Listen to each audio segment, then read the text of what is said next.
Merhaba, Tunç White kanalına hoş geldiniz. Bir an dur ve kendine bak. Şu anda bile bir şey istiyorsun. Belki bu videonun sana bir şey katmasını, belki günün bitmesini, belki hayatının baştan aşağı değişmesini. İstekler hiç susmuyor. Biri sona eriyor, öteki hemen kapıda bekliyor.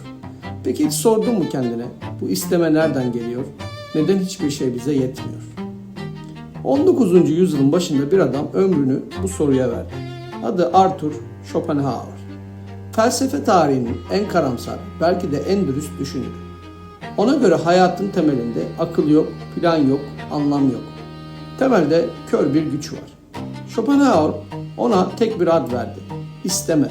Bu bölümde o karanlık nehre ineceğiz ve nehirden çıkan 3 patikaya bakacağız. Schopenhauer 1788'de bugün Polonya sınırları içinde kalan Danzig şehrinde doğdu. Babası zengin ve sert bir tüccardı. Annesi Johanna ise dönemin tanınmış bir yazarıydı. Arthur 17 yaşındayken babası öldü. Büyük olasılıkla kendi isteğiyle hayatına son verdi. Babadan kalan servet ona ömür boyu sürecek bir özgürlük bıraktı. Ne bir üniversiteye muhtaç kaldı, ne bir devlete, ne de okurun alkışına. Annesiyle arası ise hep gergindi. Johanna, Weimar'da yazarların ve düşünürlerin toplandığı edebiyat buluşmaları düzenliyordu. Goethe bile o buluşmaların konuydu. Parlak ve sosyal anne ile asık suratlı, keskin dilli oğul bir arada duramadı. Şiddetli bir kavganın ardından anne oğluna kapıyı gösterdi. Arthur bir daha annesini hiç görmedi. 30 yaşında başyapıtını bitirdi. İrade ve tasavvur olarak dünya. Kitaba her şeyini koydu ve kitap tam bir sessizlikle karşılandı. Yıllarca neredeyse hiç satmadı. Schopenhauer yine de geri adım atmadı. Kitap bir aynadır diyordu. İçine bir eşek bakınca dışarıya bir aziz bakmaz. Ona göre sorun kitapta değil, çağın körlüğündeydi. Bekledi, 30 yıldan uzun bir süre bekledi. Şimdi o kitabın kapısını aralayalım. Schopenhauer'a göre dünya bize iki yüzünü gösterir. İlk yüz tasavvur, yani zihnimizde beliren dünya. Gördüğün dağ, duyduğun rüzgar, avucunda tuttuğun taş, bunların hepsi zihninin sana sunduğu birer görüntü. Bu fikri Kant'tan aldı. Kant şunu söylemişti. Biz dünyayı olduğu gibi görmeyiz. Zihnimizin kalıplarından geçmiş haliyle görürüz. Zaman, mekan, neden sonuç bağı. Bunlar dışarıda değil, kafamızın içinde duran birer gözlük ve o gözlük gözümüzden hiç düşmez. Ama Kant bir kapıyı kapalı bırakmıştı. Kendinde yani perdenin arkasındaki asıl gerçek. Ona göre sonsuza dek bilinmez kalacaktı. Schopenhauer ise tam burada bir gedik açtı. Dedi ki dünyadaki her şeye dışarıdan bakarız ama tek bir şeye içeriden bakarız. Kendimize. Elini kaldır. Dışarıdan bakan biri yalnızca bir hareket görür. Kaslar kasılır, kol yükselir. Ama sen içeride bambaşka bir şey yaşarsın. Bir istek, bir dürtü, bir güdü. İşte Schopenhauer'ın büyük iddiası içeriden hissettiğimiz o güdü evrenin özüdür. Perdenin arkasındaki gerçek odur. Taşı yara çeken kütle, tohumu çatlatan filiz, geyiği kaçıran korku, kurdu koşturan açlık, insanı sabah yataktan kaldıran hırs. Hepsi aynı nehrin kollarıdır. Hepsi tek bir kör istemenin farklı kılıklarıdır. Bu isteme akıllı değildir. Bir hedefi yoktur, bir planı yoktur. Sormaz, tartmaz, düşünmez. Sadece ister. Doğaya bak. Bir dağ keçisi uçurumun kenarında ot arar. Bir somon akıntıya karşı yüzerken parçalanır. Milyonlarca tohum toprağa düşer, çoğu hiç filizlenmez. Doğa israf eder, ezer, yeniden dener. Neden? Bir cevabı yok. Çünkü istemenin bir nedeni yok. O sadece sürer. Schopenhauer'a göre evrenin kalbinde bir bilgelik değil, dipsiz bir açlık atıyor. Doğa belgeselleri bize hep bir düzenden, bir dengeden söz eder. Schopenhauer o ekrana başka bir gözle bakar. Antilopu parçalayan aslan bir dengenin değil, bir açlığın hizmetindedir. Yanardağ patlarken kimseye sormaz. Çığ düşerken altında kimin kaldığını bilmez. Doğa görkemlidir, evet, ama umursamaz. İşte bu yüzden dağların karşısında hem hayranlık hem ürperti duyarız. Schopenhauer bu duyguya heybet dedi. Güzellik bizi okşar, heybet ise bizi sarsar. Kendi küçüklüğümüzü gösterir. Ve tuhaf biçimde hafifletir. Çünkü o an kendi dertlerin de küçülür. Peki biz Biz kendimizi bu nehrin dışında sanırız. Akıllıyız, seçiyoruz, karar veriyoruz. Schopenhauer bu inancı tersine çevirdi. Ona göre akıl, istemenin efendisi değil, hizmetkarıdır. Önce isteriz, sonra gerekçe uydururuz. Bir şeyi mantıklı bulduğumuz için istemeyiz, istediğimiz için mantıklı buluruz. İsteme, gören ama topal bir adamı sırtında taşıyan kör bir deve benzer. Gücü ve yönü kör dev verir. Sırttaki adam yalnızca yolu tarif eder. Burada özgürlük sorusu kapıyı çalar. Madem içimizde kör bir isteme var, biz ne kadar özgürüz? Schopenhauer'ın cevabı serttir. İnsan istediğini yapar ama ne isteyeceğini seçmez. Bir karar anını düşün. Sanki terazinin başında duran sensin. Oysa Schopenhauer'a göre teraziyi tutan senin karakterin.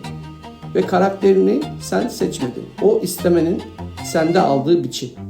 Aynı suyun kimi yerde şelale, kimi yerde durgun göl olması gibi. Peki bu bilgi bizi çaresiz mi bırakır? Tam tersi. Kendini tanıyan insan kendine boş sözler vermeyi bırakır. Gücünün sınırını bilir ve gücünü o sınırın içinde kullanır. Rüzgar senin elinde değil ama yelken senin elinde. Peki bu kör isteme bize ne yapar? Şunu, isteriz, istediğimiz şeye ulaşana kadar acı çekeriz. Çünkü eksiklik acıdır. Sonra bir gün o şeye ulaşırız, kısa bir rahatlama ve ardından boşluk, can sıkıntısı. Yeni bir istek doğana kadar süren o tuhaf huzursuzluk.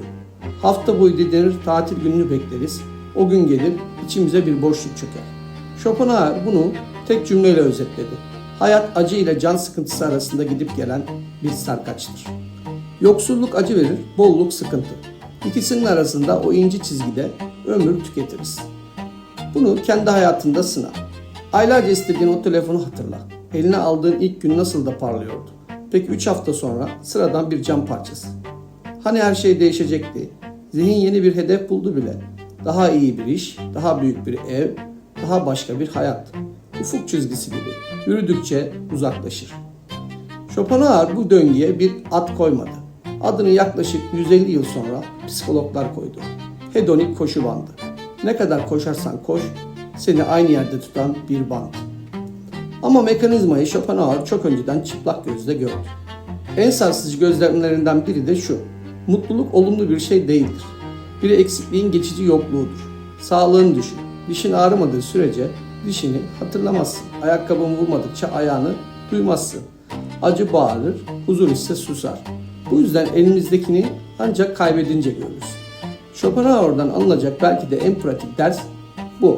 Ara sıra dur ve ağrımayan dişini fark et. Yürüyen bacaklarını, gören gözlerini, nefes alan ciğerlerini. Bu pembe bir iyimserlik değil, karanlığın içinden süzülmüş bir şükran. İstemenin en kurnaz oyunu ise aşktır. Schopenhauer aşka dair uzun bir bölüm yazdı ve romantizmin balonunu acımasızca patlattı. Ona göre iki insan birbirine tutulunca aslında konuşan onlar değildir. Konuşan türün sesidir. İsteme kendini sürdürmek ister. Bunun için de bizi büyüler. Gözümüze bir peçe iner. Karşımızdaki insan bize eşsiz görünür. Kaderimiz görünür. Oysa perdenin arkasında doğa soğukkanlı bir hesap yapar. Bu iki beden türü taşıyacak yeni bir beden kurar. Büyü bozulunca çoğu aşık şaşkına döner. Ben bu insanda ne buldum? O sen değilsin der Schopenhauer. O senin içinden konuşan istemeydi. İnsan ilişkileri konusunda ünlü bir benzetmesi daha var. Kirpiler. Soğuk bir kış günü kirpiler ısınmak için birbirine sokulur. Ama yaklaştıkça dikenleri batar. Acıyla uzaklaşır. Bu kez soğuk üşütür, tekrar yaklaşırlar, tekrar uzaklaşırlar. Sonunda orta bir mesafe bulurlar. Ne ısıtan ne kanatan bir uzaklık. Schopenhauer'a göre insanlar da böyledir. Yalnızlık üşütür, kalabalık yaralar. Nezaket dediğimiz şey dikenlerimizi birbirimize batırmadan yan yana durma sanatıdır. Schopenhauer kirpi benzetmesinden kendi dersini çıkardı. İçinde yeterince sıcaklık taşıyan insan ısınmak için kalabalığa sokulmaz. İşte bu yüzden yalnızlığı bir kayıp olarak görmedi. Onu bir güç olarak yüceltti. Ona göre insan ancak yalnızken tam anlamıyla kendisi olur. Kalabalık sürekli bir rol ister bizden. Gülümse, onayla, ayak uydur. Yalnızlık ise maskeyi çıkarır. Kendi başına yetmeyen insan der Schopenhauer, özgür de değildir. Çünkü hep başkasına muhtaçtır. Onayına, ilgisine, varlığına. Dağda tek başına yürüyen insan bunu bilir. Orada kimseye bir şey kanıtlamazsın. Sadece varsın. Ve o sadece var olmak çoğu zaman en kalabalık salondan daha doludur. Bir de zaman konusu var. Schopenhauer'a göre isteme bizi hep ileriye fırlatır. Gözümüz sürekli sonraki adımda, sonraki hedef, sonraki hafta, sonraki hayat. Bu yüzden şimdiki an elimizden kayıp gider. Gerçekten asıl hayat sonra başlar deriz. Sonra bir gün geriye bakar ve fark ederiz. O beklediğimiz hayat biz beklerken yaşandı. Schopenhauer bunu acı bir dille anlattı. İnsan sahnedeki oyunu hep bir sonraki perde için seyreden adama benzer. Perde kapanınca anlar ki oyun o beklerken oynandı. Buraya kadar tablo karanlık, farkındayım. Ama Schopenhauer'ı okumak tuhaf bir biçimde iyi gelir. Neden? Çünkü dürüsttür. Sana her şey güzel olacak demez. Evren seni düşünüyor demez. Acını küçümsemez. Tam tersine acının kural olduğunu, mutluluğun ise kısa bir mola olduğunu söyler. Ve bu kabul garip bir hafiflik getirir. Beklentiyi azaltırsın, hayal kırıklığı gücünü yitirir, yağmura kızan adam yorulur, yağmuru bilen adam yanına şemsiye alır. Peki çıkış var mı? Bu kör nehrin içinde boğulmaktan başka bir yol. Schopenhauer'a göre var. 3 patika. Biri kısa, biri derin, biri ise neredeyse imkansız. İlk patika sanat. Bir dağ manzarası düşün. Gün doğarken zirveye vuran ilk ışık. O anı gerçekten seyrettiğinde bir şey olur. Kendini unutursun. Birkaç saniye için istemek durur. Bunu nasıl elde ederim diye sormazsın. Bana ne faydası var diye hesap yapmazsın. Sadece bakarsın. Schopenhauer'a göre sanatın ve güzelliğin gücü tam burada. Güzellik karşısında isteyen ben geri çekilir. Geriye saf bir seyirci kalır. O kısacık anda sarkaç durur, ne acı vardır ne sıkıntı. Sadece görmek vardır. Sanatlar içinde bir tanesine özel bir taht ayırdı. Müzik. Ona göre resim, heykel, şiir bunlar istemenin görüntülerini yansıtır. Müzik ise görüntüyü atlar. Doğrudan istemenin kendisini seslendirir. Bu yüzden müzik sözcük tanımaz, sınır tanımaz. Hüzünlü bir ezgi, dilini hiç bilmediğin bir ülkede bile kalbine dokunur. Çünkü o ezgi bir şeyi anlatmaz. O şeyin ta kendisidir. Schopenhauer her gün flüt çalardı. Dünyanın en karamsar filozofu her akşam istemeyle kısa bir ateşkes imzalardı. İkinci patika daha derine iner. Merhamet. Schopenhauer'a göre ahlakın temeli akıl değil, kurallar değil, cehennem korkusu ya da cennet umudu hiç değil. Ahlakın temeli tek bir duygudur. Başkasının acısını kendi içinde duymak. Peki bu nasıl mümkün olur? Cevap yine felsefenin kalbinde saklı. Eğer hepimiz aynı istemenin dalgalarıysak aramızdaki duvarlar bir yanılsamadan ibarettir. Sana vuran el aslında kendine vurur. Senin acın benim de acımdır. Schopenhauer bunu eski Hint bilgeliğinden aldığı bir sözle mühürledi. Tat tıvamas. Sen de olsun. Karşındaki yaşlı adam, yaralı hayvan, düşmüş düşman. Sen de olsun. Bu yüzden Schopenhauer çağdaşlarının çoğundan farklı olarak hayvanları ahlakın içine aldı. Ona göre hayvanlar da ister, korkar, acı çeker. Aynı nehrin sularıdır onlar da. Bir hayvana eziyet eden insan ona göre iyi bir insan değildir. Gerisi laf kalabalığıdır. Bu düşünce o çağda devrim gibiydi. Bugün bize doğal gelen hayvan sevgisinin felsefi köklerinde o asık suratlı adamın imzası var. Kendisi de hep kaniş köpekleriyle yaşadı. Hepsine aynı adı verdi. Atma. Eski Hint dilinde dünya ruhu demek. Üçüncü patika en dik olanı. İstemeyi büsbütün susturmak. Azizlerin, çilecilerin, dünyadan el çekenlerin yolu. Kimi insan acının sırrını o kadar derinden görür ki oyunun dışına çıkar. Arzuyu beslemez, hırsı beslemez. Benliği beslemez. İsteme onda yavaş yavaş söner. Schopenhauer bu duruma Budizm'deki dinginliğe benzeyen bir sessizlikle işaret etti. Nehir durur. Ama dürüst olalım, Schopenhauer bu yolda yürümedi. İyi yemek yedi, şarabını içti, kavgalarından geri durmadı. Suyu tarif eden adam kıyıda oturdu. Bunu kendisi de saklamadı. Bir azizin hayatını anlatmak için aziz olmak gerekmez dedi. Güzeli yontan heykeltıraşın güzel olması gerekmediği gibi. Elbette Schopenhauer'a itirazlar da yükseldi. İlk itiraz kendi hayranından geldi. Nietzsche. Gençliğinde onun kitabına tutkuyla bağlıydı. Sonra yolunu ayırdı. Ona göre Schopenhauer sorunu doğru gördü ama yanlış bir kapıya yöneldi. Hayat acı doluysa çözüm istemeyi söndürmek değil, acıya rağmen hayata evet demekti. Nietzsche'nin gözünde istemeyi reddetmek bir bilgelik değil, bir yorgunluktu. Hayattan kaçışın süslü bir adıydı. İkinci itiraz felsefenin içinden geldi. Schopenhauer, Kant'ın bilinmez dediği kendinde şeye bir ad koydu. İsteme. Peki bu ne kadar tutarlı? Eleştirmenlere göre zaman ve mekanın dışında bir şeye ad vermek, onu tarif etmek Hatta kör demek bile bir çelişkiydi. Karamsarlığını da tek yanlı buldular. Hayatta doyum bulan istekler de var. Çabanın kendisinden doğan sevinçler de. Modern psikoloji sarkacı kısmen doğruladı. Evet, ama insanın anlamlı bir uğraşta derinleşince sarkacın dışına çıktığında gösterdi. Üçüncü itiraz doğrudan hayatına yöneldi. Merhameti ahlakın temeli yapan adam gündelik hayatında pek de merhametli değildi. Kavgacıydı, kindardı. Kadınlar hakkında yazdığı küçümseyici satırlar bugün okuyanı utandırır. Felsefesiyle hayatı arasındaki bu uçurum eleştirmenlerin elinde hep bir koz oldu. Ama belki de mesele şu: bir haritanın değeri çizen adamın yürüyüşünden bağımsızdır. Schopenhauer karanlığın haritasını çizdi. O haritayla nereye yürünür herkesin kendi meselesi. Hayatının son 10 yılında beklediği gün geldi. 1851'de yayımladığı deneme kitabı kısa ve keskin yazılardan oluşan Paragra ve Paralipomena ile birden ünlendi. Avrupa onu keşfetti. Üniversiteler, gazeteler, ziyaretçiler. Yaşlı filozof bu ilgiyi ironik bir gülümsemeyle karşıladı. Hayatımın komedisi sonunda perdeyi topluyor dedi. 1860 yılının bir Eylül sabahı Frankfurt'taki evinde kanepesinde otururken sessizce öldü. Yüzünde acı yoktu. Sanki nehir en inatçı tanığını usulca kıyıya bırakmıştı.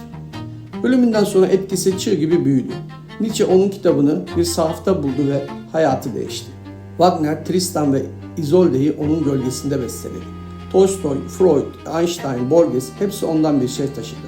Freud'un bilinç dışı dediği o karanlık bölge Schopenhauer'un kör istemesiyle çoktan haritalanmıştı. Modern psikoloji arzunun doyumsuz döngüsünü laboratuvarda ölçtü ve yaşlı filozofa hak verdi. Peki bu hikayeden bugüne ne kalır? Belki şu: içindeki o dinmeyen sesin tam olarak sana ait olmadığını bilmek. O ses milyonlarca yıldır akan bir nehrin uğultusu. Onu büsbütün susturmak zorunda değilsin. Ama onun kölesi olmak zorunda da değilsin. Bir dahaki sefere bir dağın karşısında durduğunda bunu dene. Telefonunu indir, fotoğraf çekme, paylaşma, hesap yapma. Sadece bak, rüzgarı dinle. Birkaç saniye için isteyen benliğini geri çekilmesine izin ver. Schopenhauer'un sözünü ettiği o sessizlik uzak bir manastırda değil, tam orada, o bakışın içinde saklı. Hayat belki gerçekten de acı ile sıkıntı arasında gidip gelen bir sarkaç. Ama sarkacın durduğu anlar da var. Bir müzik, bir manzara, bir merhamet anı. Schopenhauer bize pembe bir dünya vaat etmedi. Bize daha değerli bir şey vaat etti. Karanlığı adıyla çağırma cesareti. Çünkü ancak adını koyduğun şeyden özgürleşmeye başlarsın. Nehir akmaya devam ediyor. Soru şu: sen onun neresindesin? Akıntının içinde mi, kıyısında mı? Bu yolculuğu anlamlı bulduysan bir beğeni bırak ve kanala abone ol. İnsanın yolculuğu burada bitmiyor. Bir sonraki durakta yeni bir soruyla yola devam edeceğiz. Görüşmek üzere.